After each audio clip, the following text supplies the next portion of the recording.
Good evening, everyone. Myself, Dr. Vinay.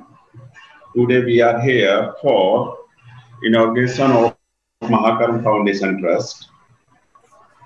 During 1 hour, the program is that in starting, we will welcome the chief guest and Mangalacharan by Dr. Ashutosh, then preamble by me. Dr. D.P. Bhatt will tell the welcome address and about the trust, then launching of foundation. After that, President address by K.I. Basu sir, then vote of thanks by Roshan Agrawal ji. I request to Dr. Ashutosh Pradeep sir start the session by Mangala.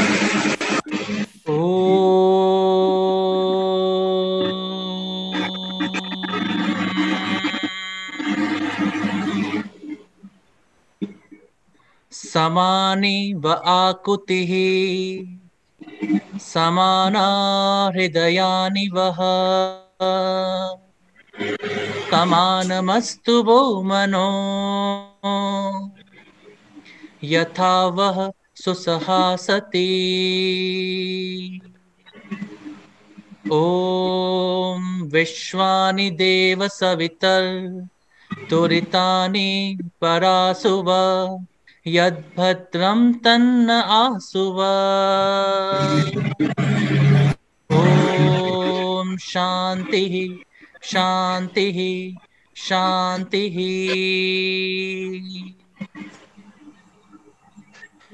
Rigveda का यह मंत्र हम सभी से कहता है कि हे मनुष्यों, तुम्हारे संकल्प एक समान हो, तुम्हारे हृदय एक जैसे हों, तुम्हारे मन इतने एक समान हो कि तुम्हारा उत्तम एक ही भाव सदा बना रहे। अर्थात हम सभी एक साथ मिलकर एक उद्देश्य के लिए, एक लक्ष्य के लिए आगे बढ़ सकें, इसी बात को उजागर करता है यह ऋग्वेद का मंत्र। और साथ ही द्वितीय मंत्र में कहा गया कि जितने भी पाप हैं, जितनी भी दुर्भावनाएं हैं, जितने भी दोष हैं, हम उन सभी दोषों से बचें, उन सभी दोषों से दूर रहें और साथ ही हम अपने जीवन में श्रेष्ठताओं को प्राप्त करते चले जाएं। और इन्हीं श्रेष्ठताओं के समागम का यह एक विशिष्ट दिन है। और आज के दिवस महाकर्म फाउंडेशन के डिजिटल शुभारंभ में मैं डॉक्टर आशुतोष पारिक, कार्यक्रम समन्वयक श्री रोशन अग्रवाल, सचिव SSMD और कार्यक्रम के आयोजक डॉक्टर विनय कुमार जो कि भौतिक विज्ञानी सऊदी अरेबिया, और साथ ही श्री मोहिंदर के गुप्ता के साथ आप सभी का हार्दिक अभिनंदन एवं स्वागत करता हूं। मैं स्वागत करता हूं हमारे आज के कार्यक्रम के मुख्य अतिथि श्री आनंद स्वरूप जी का, जो कि वर्तमान में माननीय जिलाधीश पिथौरागढ़ उत्तराखंड में अपनी अमूल्य सेवाएं प्रदान कर रहे हैं। आपका सुदीर्घ भारतीय प्रशासनिक सेवा का कार्यकाल हम सभी के लिए प्रेरणा का स्रोत है। साथ ही कार्यक्रम की अध्यक्षता कर रहे हैं प्रोफेसर KI वासु महोदय। आप स्वदेशी साइंस मूवमेंट ऑफ इंडिया के संरक्षक हैं। इसी के साथ साथ महाकर्म फाउंडेशन, जिसका आज प्रारंभ किया जा रहा है, उस महाकर्म फाउंडेशन के संरक्षक के रूप में हैं। और साथ ही विज्ञान भारती के संस्थापक राष्ट्रीय अध्यक्ष हैं। और इसी के साथ साथ आप पूर्व निदेशक CSIR CECRI हैं। इन्हीं के साथ साथ माननीय मुख्य ट्रस्टी के रूप में महाकर्म फाउंडेशन के विद्यमान हैं doctor DP Bhatt sir. Sir, आपका भी बहुत बहुत स्वागत एवं अभिनंदन। और आप विज्ञानी हैं और अध्यक्ष हैं SSMD विज्ञान भारती दिल्ली के। तो इस कार्यक्रम में सर्वप्रथम आप सभी का बहुत बहुत स्वागत है। जहां तक बात है महाकर्म फाउंडेशन की, तो महाकर्म अर्थात महान कर्मों का समवाय या समूह। निश्चित रूप से यह फाउंडेशन जिसकी संस्थापना अभी एक बीज के रूप में की गई है, वह निश्चित रूप से आने वाले समय में अपने साथ जुड़ने वाले प्रत्येक व्यक्ति को और जिस भी व्यक्ति को इसके माध्यम से अपनी आवश्यकताओं की पूर्ति हम कर पाएंगे, यह हमारा सौभाग्य होगा। इसी के साथ साथ महाकर्म फाउंडेशन के माध्यम से ग्राम्य जीवन को, अर्थात जो गांवों का जीवन है और गांवों में रहने वाले लोग हैं, उन सभी की समस्याओं को, उन सभी की आवश्यकताओं की पूर्ति का एक द्वार के रूप में देखना उपयुक्त होगा।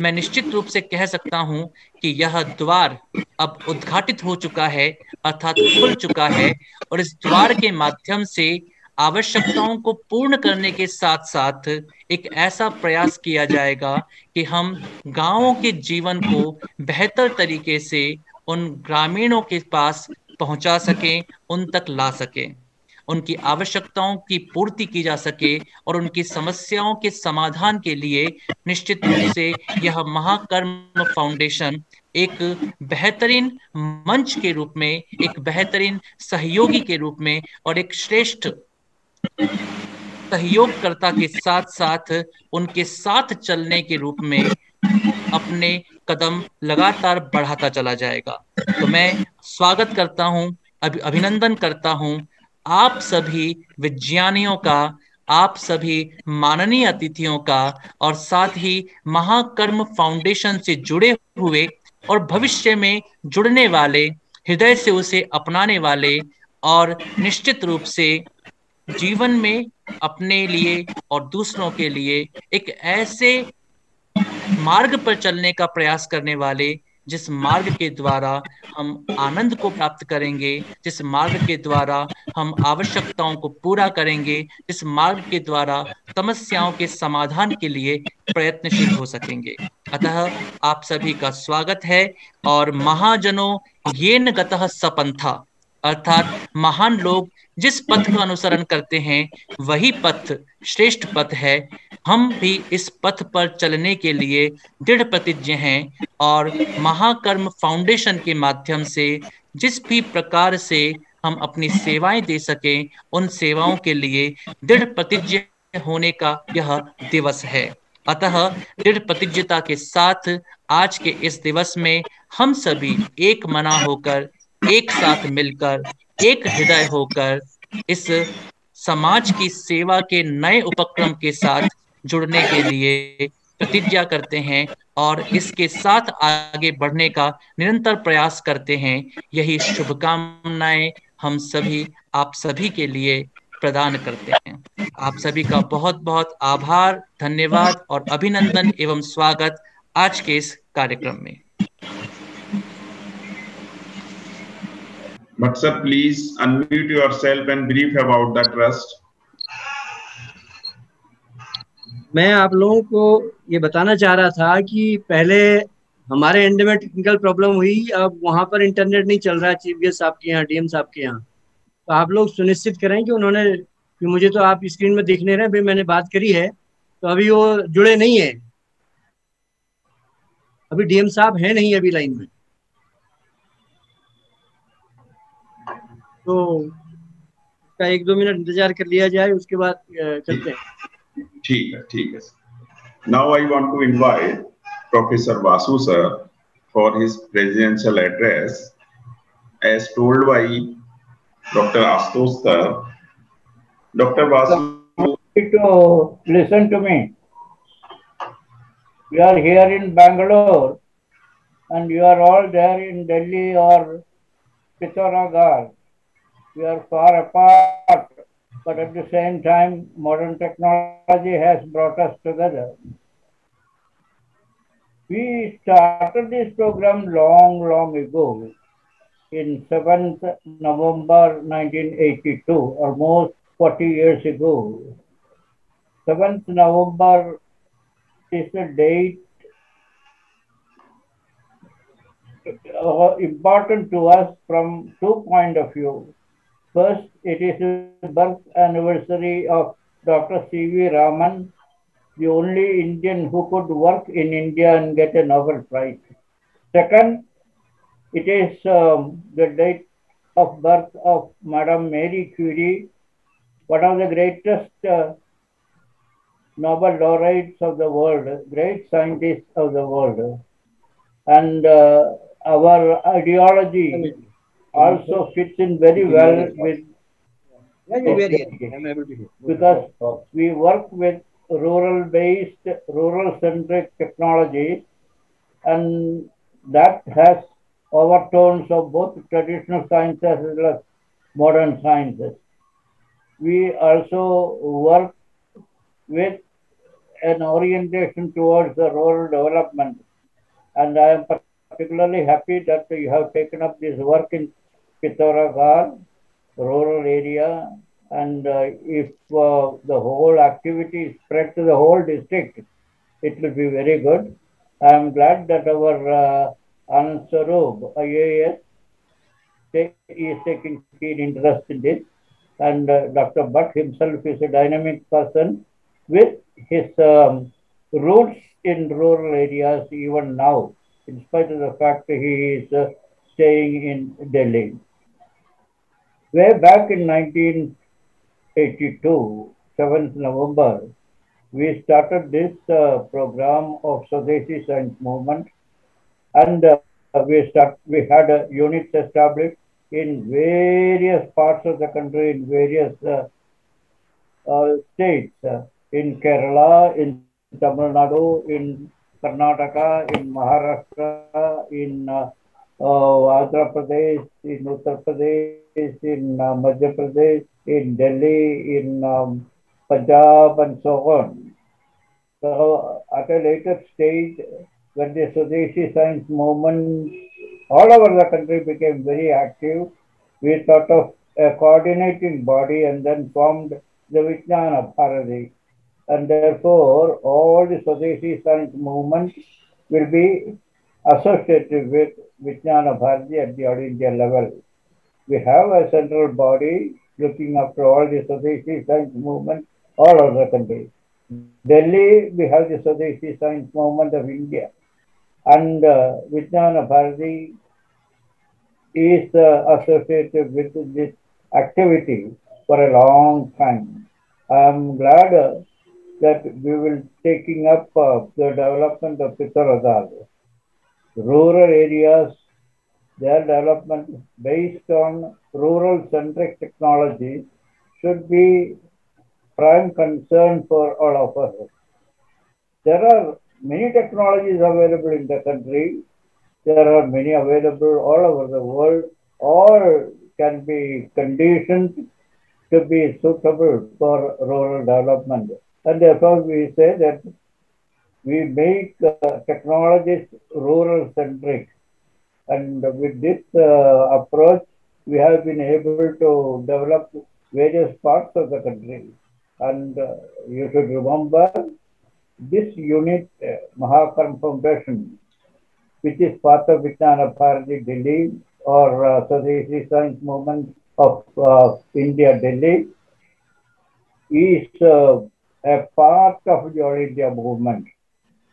That broad outlook we should have, but we concentrate on the local area, Pithoragarh and adjacent areas for development.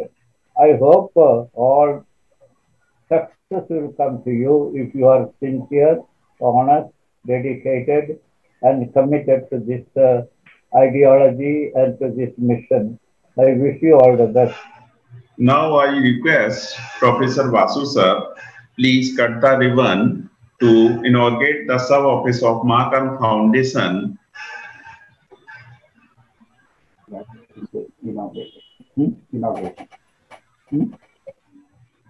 Now I will request Dr. Bhatt sir to describe this Mahakarma Foundation Trust.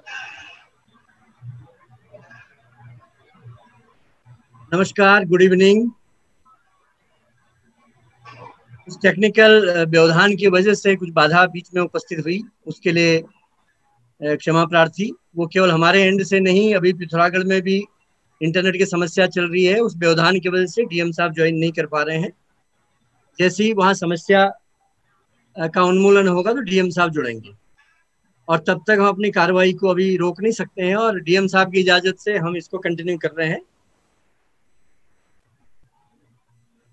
Doctor Ashutosh जी के इतने शुद्ध अनुष्ठान के बाद और यहाँ पर मौजूद शुद्ध ज्ञानी आत्माओं के बीच एक मंगलमय वातावरण का आलंबन व आगाज हो रहा है, और चारों तरफ मुझे दिव्य सत्ता की अनुभूति भी हो रही है। अतः सर्वप्रथम मैं कार्यक्रम के आयोजकों के दिव्य प्रयास को व समस्त दिव्य शक्तियों को नमन करता हूँ। इष्टदेव शिव और माँ शिवा को वंदन करता हूँ, और महाकर्म फाउंडेशन नामक संस्था की तरफ से हमारे इस प्रथम कार्यक्रम में परोक्ष रूप से जुड़े सभी प्रतिभागियों का, मीडिया बंधुओं का स्वागत करता हूँ। मित्रों, जीवन के रास्ते में हमें कब कौन मिलते हैं, उन पर हमारे जीवन का, हमारे कार्य का और भविष्य का निर्धारण होता है। मैं बात कर रहा हूं श्री आनंद स्वरूप साहब, जिला मजिस्ट्रेट पिथौरागढ़ की। मेरा आपसे कोई पूर्व परिचय नहीं था, Recording stopped.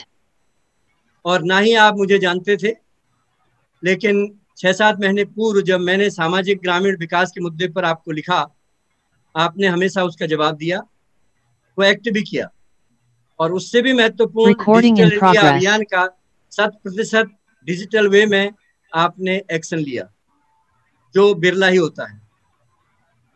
वो आपकी इसी सार्थकता की वजह से कोरोना व्यवधान के चलते बिना पिथौरागढ़ विजिट करे मैंने यहाँ पर बैठे बैठे गौतम बुद्ध नगर से इस ट्रस्ट को पंजीकृत कराने में सफलता अर्जित की।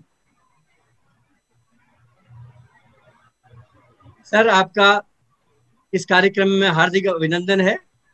वो कहते हैं कि वाइब्रेशन से भी आवाज पहुंचती है, आप मौजूद नहीं हैं, जो भी दिक्कत है इंटरनेट की वजह से पिथौरागढ़ क्षेत्र में अभी।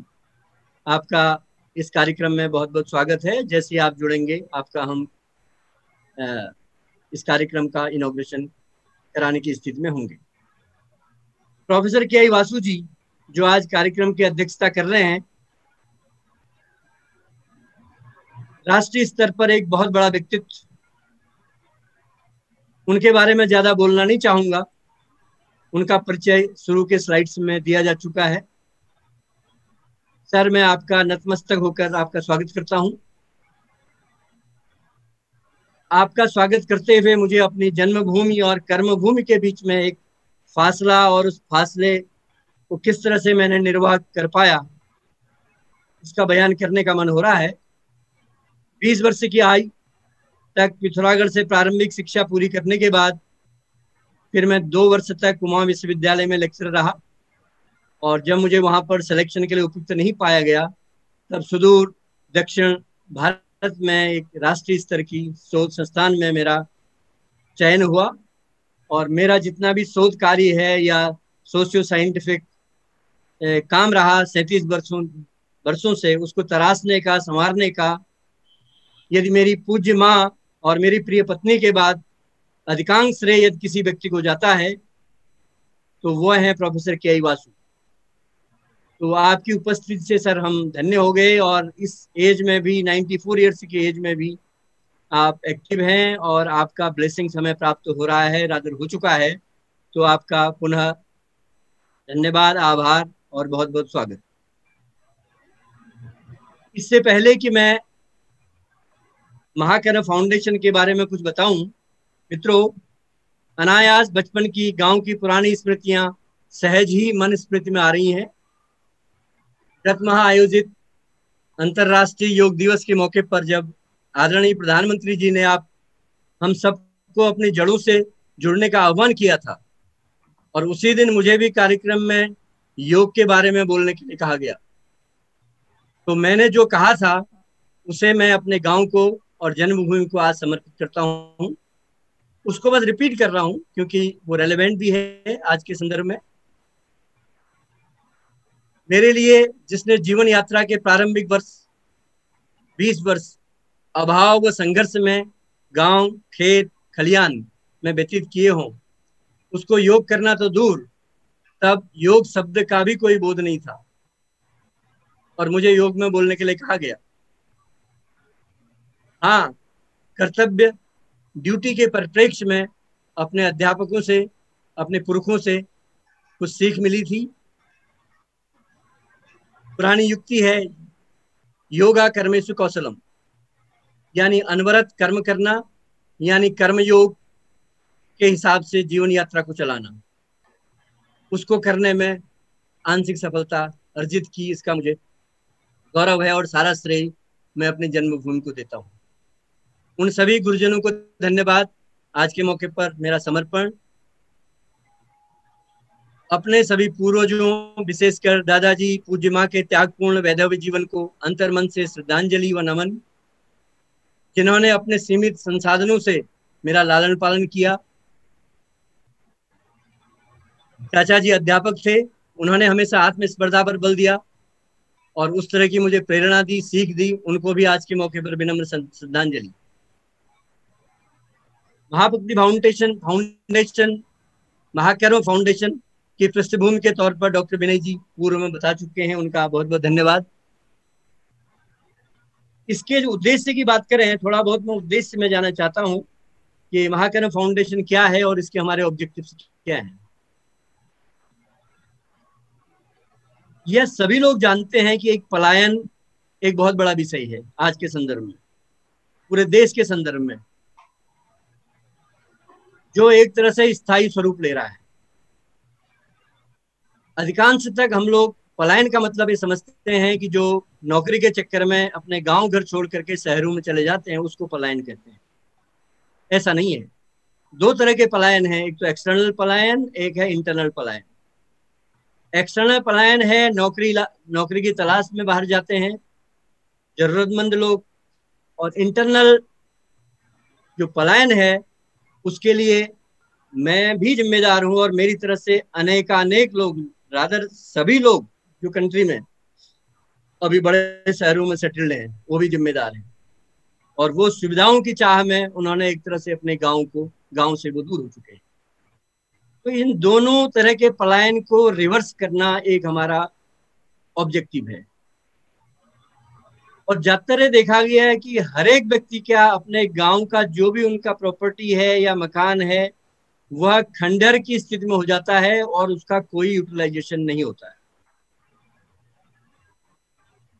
तो ग्राम्य विकास की जो पहल है, जो हर एक चाहता है ग्राम्य विकास हो, तो जब तक हम इस पहल के तहत कुछ समर्पण नहीं करेंगे तो ये कार्य नहीं कर सकते। तो ये हमारा पहला ऑब्जेक्टिव है। और ये पलायन का मुद्दा अभी कोरोना संकट के दौर में इस तरह के लोगों को, जो पलायन कर चुके लोगों को आइडेंटिफाई करना बहुत आसान हो चुका है। अतः हमारा दायित्व, हमारा मतलब हम जो पढ़े लिखे हैं, हमने भी जो पलायन करके हम जो सुदूर शहर में बैठे हैं, मेरी तरह से अनेकानेक लोग, हमारा दायित्व है और इस महाकर्म फाउंडेशन का दायित्व है कि उन्हें स्वरोजगार उन्मुखी व्यवसाय हेतु प्रेरित करें। अन्यथा जो ग्राम्य प्रधान भारत की परिकल्पना, जो नारा हमारे देश में एग्जीक्यूटिव सिस्टम से, प्रधानमंत्री लेवल से वर्षों से लग रहा है, वो पूर्ण नहीं हो सकता। और इसके तहत हमने दक्षिण भारत में प्रोफेसर वासु के नेतृत्व में गांव विकास का मॉडल भी जो है स्थापित किया है, जो डॉक्टर विनय जी ने शुरू में अपने स्लाइड्स में दिखाया। तीसरा ऑब्जेक्टिव विकास के बारे में हर व्यक्ति बात करता है, प्राइम मिनिस्टर साहब बार बार इसकी चर्चा करते हैं, लेकिन डाउन द लेवल हम लोगों को ही इसमें अपना अंशदान देना पड़ेगा। आप लोगों को जानकारी हो, सरकार की जो बहुतायत नीतियां हैं, बहुतायत में वो शहरों पर केंद्रित हैं। तो शहरों के विकास पर केंद्रित नीतियां जब हैं, तो गांव का विकास कैसे हो सकता है? तो उसका उपाय है, हमें बड़ी आबादी वाले ग्रामीण इलाकों को पहचान करनी पड़ेगी। In other words, cluster of villages. यदि आपके पास क्लस्टर ऑफ विलेजेस का सिस्टम है, तो ये आइडियल मॉडल है डेवलपमेंट के लिए। और का ध्यान की तरफ आप आकर्षित कर पाए तो आपके क्षेत्र के लिए जो है विकास संभव है। और उसके लिए पिथौरागढ़ में आठगांव सिलिंग क्षेत्र जो मैंने चुना है, क्योंकि मैं उस क्षेत्र से आता हूँ, एकदम एप्रोप्रिएट है, उपयुक्त है। ये हमारा तीसरा ऑब्जेक्टिव बनता है।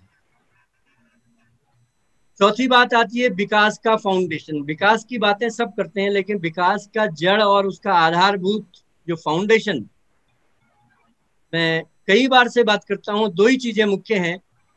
यदि इसको हम ठीक तरह से संभाल लें तो विकास का फाउंडेशन जो है तैयार हो जाएगा। एक तो है प्राइमरी एजुकेशन सिस्टम, दूसरा पॉपुलेशन कंट्रोल। प्राइमरी एजुकेशन की बातें मैं नेक्स्ट ऑब्जेक्टिव में बात करूंगा, पॉपुलेशन कंट्रोल में भी बात करने की जरूरत नहीं है। कहना ही चाह रहे हैं कि ये दो मुद्दे ऐसे हैं कि जिस पर अवेयरनेस, ट्रेनिंग, चर्चा और बातचीत और वर्कशॉप, सेमिनार्स और एजुकेशन लोगों को देनी पड़ेगी। और प्राथमिक शिक्षा ही नहीं बल्कि एग्रीकल्चर टेक्निक्स, क्योंकि भारत में 60% लोग जो है खेती करते हैं, तो एग्रीकल्चर टेक्निक्स में स्वास्थ्य के क्षेत्र में युवाओं को, किसानों को, ग्रास रूट इनोवेटर्स को और इस तरह के इनफॉर्मल सेक्टर्स को, उनके लिए जागरूकता अभियान, वर्कशॉप्स, ट्रेनिंग, सेमिनार्स का आयोजन करना एक हमारा महत्वपूर्ण ऑब्जेक्टिव बनता है। वो हमारा ऑब्जेक्टिव है। जैविक खेती हम लोग करते आ रहे हैं, बचपन से हमारे गांव में जैविक खेती होती है। इसका सीधा संबंध स्वास्थ्य से होता है। आप सब जानते हैं कि नाइट्रोजन फर्टिलाइजर से हमने जो है एक डेथ जोन का निर्माण कर लिया है। तो उसके लिए जरूरी है कि जो हमारा पारंपरिक खेती सिस्टम है, जैविक खेती सिस्टम है, उसका प्रचार प्रसार और उस तरह के एक्सपर्ट्स का जो है हमें इस्तेमाल करके जानकारी देनी चाहिए। अन्यथा सरकारी स्तर पर या जनरली क्या हो रहा है कि हम जो भी खेती कर रहे हैं अभी, ये व्यवसायी रूप ले चुका है और ये हम इंडस्ट्रीज के लिए कर रहे हैं, स्वास्थ्य के लिए नहीं कर रहे हैं। तो इस पर मैं अभी लेक्चर नहीं दे रहा हूँ, तो इस पर हमें चर्चा करने की जरूरत है। और इस तरह से ये हमारा one of the important objectives Mahakarn foundation का रहेगा। और अगला उद्देश्य के तहत जो स्थानीय योग्य व्यक्ति हैं, स्थानीय उत्पाद हैं, लोकल प्रोडक्ट्स हैं, उनको प्रोत्साहन देना और उनको महाकर्म फाउंडेशन की तरफ से अवार्ड्स देना, जिससे कि अंतर्राज्यीय और ग्लोबल एक्सपोर्ट में उनको मदद मिल सके।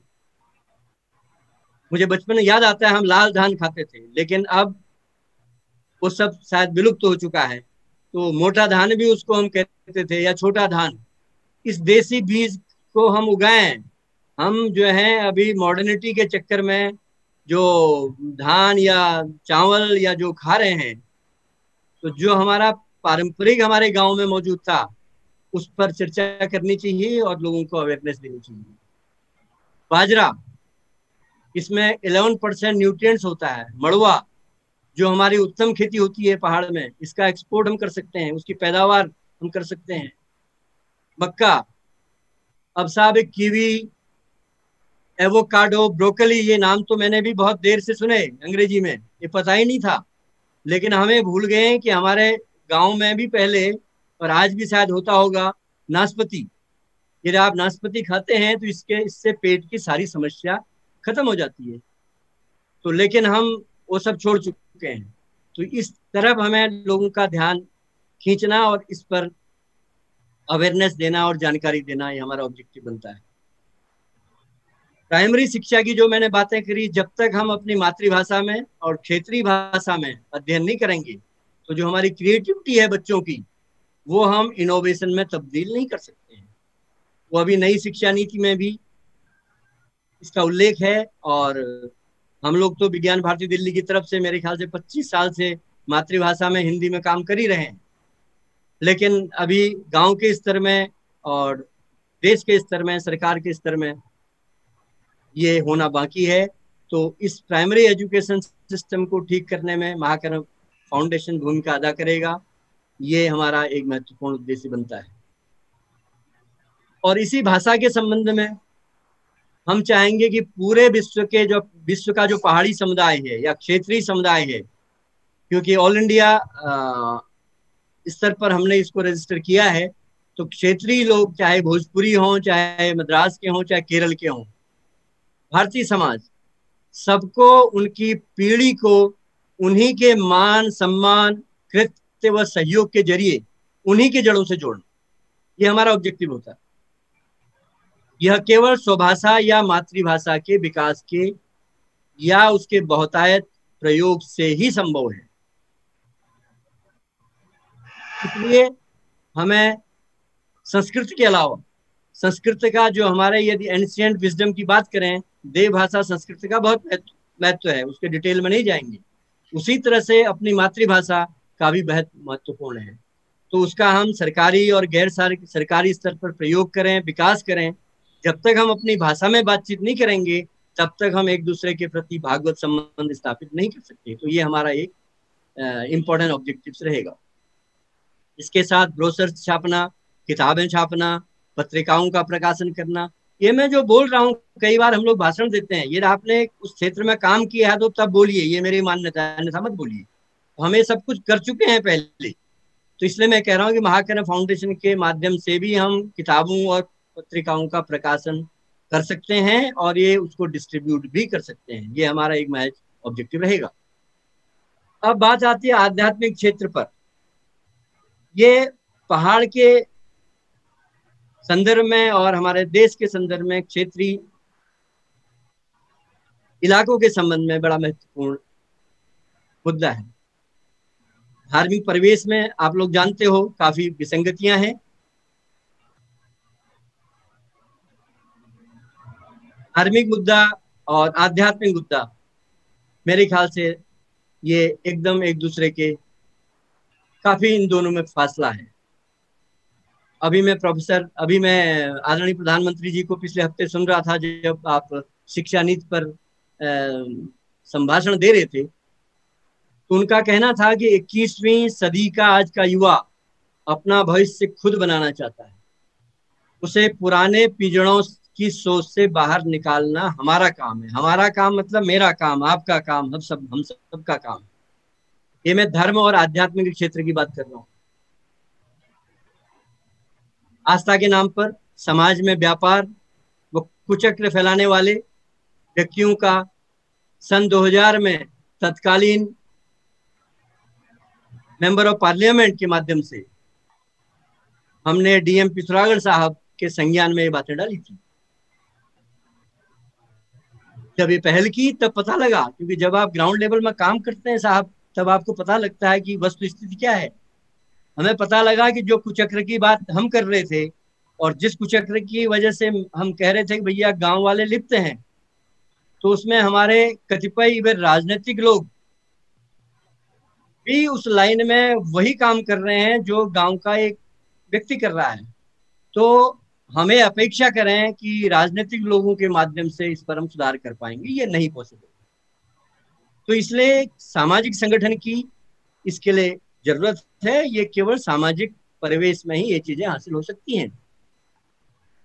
इसलिए मैंने 2014 में आरटीआई के माध्यम से सभी जिलों, कुमाऊं के, कम से कहीं से आपको स्टार्ट करना पड़ेगा, कुमाऊं के सारे जिलों में मैंने लगभग 50 प्रश्न पूछे, जो झाड़ फूक, तांत्रिक, पाखंडी लोगों के धनार्जन उद्देश्य से लेकर,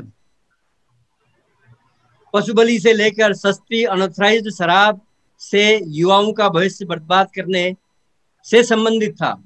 तो मैंने 50 प्रश्न पूछे सारे जिलों में जिला प्रशासनों से, और उसका मेरे ख्याल से 5% से ज्यादा कोई जवाब नहीं दे पाया।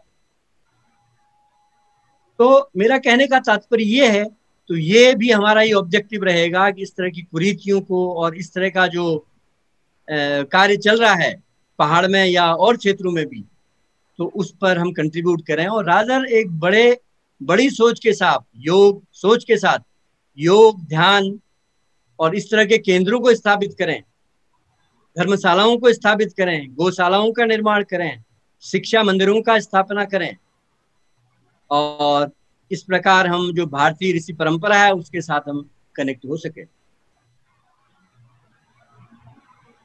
जो प्रस्तावित मेरे गांव का जो पारंपरिक घर है, जिसके बारे में मैं डीएम साहब को बताया और वो भी काफी कन्विंस हुए कि उसका हमें आज लॉन्चिंग करना है, कि वहां पर एक हमारा सब ऑफिस होगा जिस पर हम कार्य कर सकते हैं। ये कितना रेलेवेंट है? ये बहुत रेलेवेंट है मित्रों। जिस क्षेत्र में हम रहते हैं वो थलकेदार नाम का एक महान शिव मंदिर, उसके नीचे आठगांव सिलिंग एरिया स्थित है। एक दिव्य स्थान जहां पर नकलेश्वर नाम का एक क्षेत्र भी विराजमान है, जिसके बारे में इवन गूगल नहीं कहता है। लेकिन मैंने सोचा कि इसका नकलेश्वर नाम क्यों पड़ा होगा। 2016 के बाद जब आदरणीय प्रधानमंत्री जी ने पशुपतिनाथ मंदिर की यात्रा करी थी, तो उस टाइम जो है काफी टेलीविजन में डिबेट प्रारंभ हो गया था कि जो पांडव जब केदारनाथ में गए थे माफी मांगने के लिए, क्योंकि कुरुक्षेत्र युद्ध में जब भाइयों की उनसे हत्या हो गई तो माफी मांगने गए थे। इस कहानी में ज्यादा नहीं जाऊंगा। तो जब शिव के 4 या 5 हिस्से हो गए थे, कुपित होकर के जब ये स्थिति आई, मैं उसकी डिटेल में नहीं जाऊंगा, तो उसका एक भाग पशुपतिनाथ मंदिर में गया, सिर वाला भाग, और एक भाग शायद मध्य भाग हमारे क्षेत्र के जो थलकेदार है मंदिर है उस क्षेत्र में था। उस लिहाज से हमारे क्षेत्र की महिमा गौरवपूर्ण है और आध्यात्मिक है। और शायद मुझे लगता है कि पांडव अपनी यात्रा करते हुए नकलेश्वर क्षेत्र जो हमारे क्षेत्र में पड़ता है वहां पर उनकी यात्रा रही होगी। इसका उल्लेख बहुत कम इवन गूगल नहीं करता है। उस हिसाब से ये क्षेत्र एक आध्यात्मिक क्षेत्र है और यहाँ पर काम करने का एक अलग ही स्कोप है और आध्यात्मिक गतिविधियां भी यहाँ पर बढ़ाई जा सकती हैं।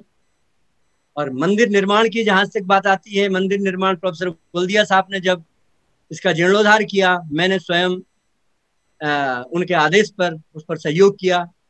और वही चीज यदि मुझे मौका मिला, मेरे गांव के जो लोग अभी मंदिर बनाना चाहते हैं, मैं उसमें सहयोग करूंगा। बस उसमें आपस में चर्चा और सामूहिक एक मीटिंग करने की जरूरत है। मेरा अनुरोध है कि आप लोग उसको करें। और निश्चित रूप से हमारे गांव में भी जो आप लोग काफी समय से सोच रहे हैं, न केवल शिव का मंदिर बल्कि माँ भगवती का मंदिर भी वहां विराजमान होगा, और उस पर हम चर्चा करें, सामूहिक मंत्रणा करें, सामूहिक मीटिंग करें। जो संभव नहीं हो पाया इतने वर्षों से, निश्चित रूप से संभव होगा। इन शुभकामनाओं के साथ मैं अपनी वाणी को विराम देता हूँ। नमस्कार, जय हिंद। धन्यवाद sir. Sir, still DM not joined, so मुझे लगता है कि हमारे लिए बड़ा गौरवपूर्ण क्षण है। तो हमारे बीच ऑलरेडी प्रोफेसर वासु एक महान व्यक्तित्व हमारे बीच मौजूद है। तो डीएम साहब की अभाग्यवशात इंटरनेट प्रॉब्लम की वजह से, अनुपस्थिति की वजह से हम चाहेंगे कि आप प्रोफेसर वासु साहब को निवेदन करें कि इस कार्यक्रम का, इस जो महाकर्म फाउंडेशन का या जो भी इसका ऑफिस है उसका इनॉग्रेशन करने की कृपा करें। Over to doctor Vinay Kumar. Dr. Vasu sir, please inaugurate the sub office of Mahakarma Foundation. I am glad that the office of Mahakarma Foundation has been inaugurated, and that too by Sri Anand Swarup, IAS of Pithoragarh. It's good that officer is involved in the activities of Mahakarma Foundation. I am also very happy to see the broad spectrum of activities envisaged by Dr. D.P. Bhatt, the president of the Mahakarma Foundation, and I hope it will fulfill its aspirations and expand its activities not only in Pithoragarh but also in the neighboring districts of Uttarakhand. We have to move freely in the rural areas for the development. And there are so many aspects of rural development which our Dr. Bhatt has clearly indicated in his presentation. I'm happy that all of you will work together honestly, diligently, in a disciplined way, in a committed way to the rural development of India. In spite of so much of work for so many years, rural areas are yet to find the urban culture, and it is necessary that we should have a unique combination of rural and urban together for the happy living of the people. I wish you all the best. Thank you, sir. Professor Nagwal, sir. Thank you, Vinayji, for giving me this opportunity to have a vote of thanks to all. Or I also thank, first of all, मैं सबसे क्षमा लेता हूँ कि आज का कार्यक्रम की व्यवस्था मेरे ऊपर दायित्व था, लेकिन किसी कारणवश कैसे गलती हो गई तो उसके लिए मुझे क्षमा याचना करनी है सबसे, ठीक है। और उसमें जो ग्लिचेस हुए, टेक्निकल ग्लिचेस, वो हमारी साइड से हुए, ठीक है। और I also want to thank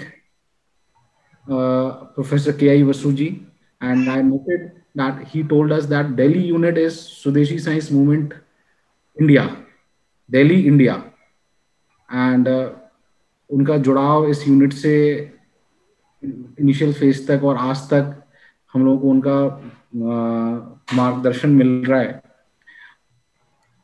and we are very much thankful to him. और दूसरा, जो भट्ट साहब द्वारा इस फाउंडेशन की नींव रखी गई, मैं भट्ट साहब को कुछ पिछले 13 वर्षों से जानता हूं, और उनकी धर्मपत्नी को भी मैं अच्छी तरह से जानता था, और मैं उनका बहुत आभारी भी हूं और बहुत उनसे प्रेरणा भी लेता था और उन्हें एक देवी तुल्य मानता था। और कभी भट्ट साहब ने अपनी माता के बारे में भी बताया, उन्होंने बताया था कि उनके पिताजी बहुत कम उम्र में नहीं रहे थे और उनकी माता जी ने ही उन्हें बड़ा किया और मेहनत की और पढ़ाई लिखाई उनकी कराई। जब तो मैं उनसे बहुत प्रभावित था, आज भी मैं उनसे बहुत प्रभावित हूँ कि जब आज इतनी टेक्निकल ग्लिचेस होने के बाद भी उन्होंने अपना कूल नहीं खोया और सब चीज़ों को बड़ी तरीके से मैनेज किया, एंड इट इज़ वेरी मतलब I am very proud of doctor Bhatt in that. और दूसरी बात, जो हमारे प्रेसिडेंट हुआ करते थे अब्दुल कलाम जी, उनकी एक स्कीम थी पूरा, providing urban amenities in rural areas, okay. तो उस पूरा का जो उद्देश्य था वो आज तक चल ही रहा है, कभी कुछ योजना कभी कुछ योजना, लेकिन पूरा नहीं हो पाती, ठीक है। उस पूरा के लिए जो आज भट्ट साहब ने चालू किया है महाकर्म फाउंडेशन, और उसके तहत रूरल टेक्नोलॉजीज को, रूरल चीज़ों को, और बात बिल्कुल भी सही है, सबके गांव में पड़े हुए मकान खंडर हो जाते हैं, ठीक है। अगर स्टडी सेंटर्स के तहत भी अगर वो इस्तेमाल हो तो भी वो ग्रेट है वहाँ के पीपल्स पॉपुलेशंस के लिए, क्योंकि कहीं स्टडी। तो ये जो फाउंडेशन की नींव रखी है और गाइडलाइंस रखी हैं, बहुत सारे ऐसे गांव हैं, उत्तराखंड में तो है ही, और उत्तर प्रदेश, बुंदेलखंड और मध्य प्रदेश, यहाँ पर भी बहुत सारे ऐसे गांव हैं जहाँ पर ये कार्यक्रम चलाया जा सकता है। और एक गाइडलाइंस महाकर्म फाउंडेशन की तरफ से मिलने के बाद इस तरह के कार्यक्रम आगे तक बन सकते हैं, और मैं भट्ट साहब का धन्यवाद करता हूँ। साथ में मैं धन्यवाद करता हूँ डॉक्टर विनय जी का, जिन्होंने इस कार्यक्रम को आगे बढ़ाया, सहयोग दिया, और उन सभी लोगों का धन्यवाद करता हूँ। पित्तौरगढ़ रीजन से भी डीएम साहब का भी धन्यवाद करता हूँ, जो इस कार्यक्रम में पधारे, आनंद स्वरूप जी, और मुझे भी उन्हें देखने का मौका मिला। और कुछ ग्लिचेस की वजह से वो नहीं आ पाए, तो उन्होंने भी ये है कि सबके लिए ये कार्यक्रम बहुत इंपॉर्टेंस रखता है। साथ में उन विलेजर्स का जो उस विलेज में रहते हैं और जो उस विलेज का भाग हैं, जो वहाँ पर इन चीज़ों का उपयोग करेंगे, वो सबका मैं यहाँ पर धन्यवाद देता हूँ। And now I request everyone to have a national anthem, and then we will close the meeting.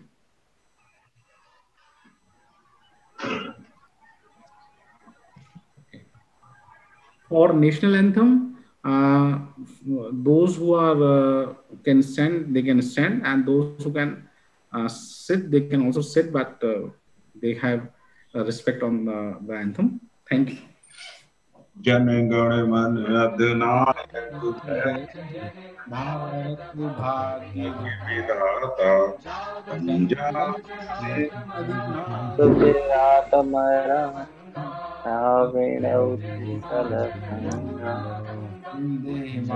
हिमाल यमुना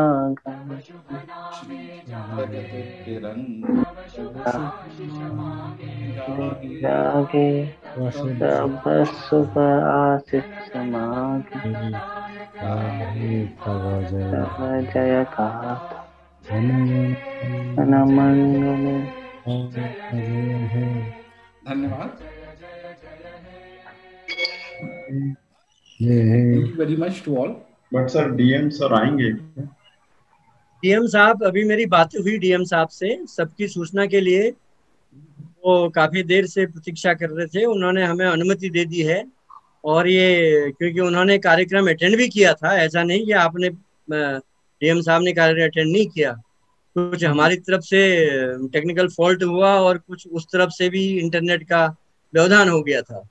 तो इंटरनेट व्यवधान के चलते ये तो न डीएम साहब के हाथ में था न हमारे हाथ में है। तो लेकिन उन्होंने मुझे अभी मैसेज के थ्रू हमें शुभकामनाएं दी हैं और हमें कहा कि आप प्रोसीड करें, और वो मौजूद तो थे ही, उनको सारी जानकारी थी। तो ऑन द रिकॉर्ड हम इस बात को मानते हैं सबके सामने कि डीएम साहब की मौजूदगी में ही आज का कार्यक्रम सफल हुआ है। और प्रोफेसर वासु साहब का होना तो एक सोने में सुहागा हो गया। तो बहुत बहुत धन्यवाद आनंद स्वरूप आईएएस डिस्ट्रिक्ट मजिस्ट्रेट पिथौरागढ़ का और प्रोफेसर के वासु साहब का, जिनकी वजह से आज का कार्यक्रम व्यवधान के बावजूद, जीवन में व्यवधान आते रहते हैं साहब, ये तो ऐसा है कि एक व्यवधान था है, कोई बात नहीं, लेकिन व्यवधान के बाद ही कार्य सिद्धि प्राप्त होती है और कार्य सिद्धि होनी है अभी और निश्चित रूप से होगी, ये मेरा विश्वास है। इन शब्दों के साथ पुनः आयोजकों को, रोशन जी को, आशुतोष जी को और विनय जी को, जो सुदूर सऊदी अरेबिया से हमारे साथ जुड़े हैं, आपका बहुत बहुत धन्यवाद। नमस्कार। नमस्कार। Thank you sir, thank you all. और पिथौरागढ़ से मुझे मिस्टर मनीष भट्ट भी दिख रहे हैं, उनका भी धन्यवाद। मुझे लगता है कि ये सबके बिहाफ में यहाँ पर खड़े हैं। बाधाएं इन्होंने भी देखी, लेकिन ये मौजूद हैं लास्ट तक। बाधाएं आती हैं क्योंकि कई चीजें हमारे हाथ में नहीं होता है, वो डीएम साहब के भी हाथ में नहीं था, लेकिन उन्होंने शुभकामनाएं भेजी हैं, हमारा कार्यक्रम सफल हुआ है। दिक्कतें होती हैं, कोई बात नहीं, आगे भी दिक्कतें आएंगी, व्यवधान आएंगे, हम आगे बढ़ते रहेंगे। धन्यवाद, नमस्कार।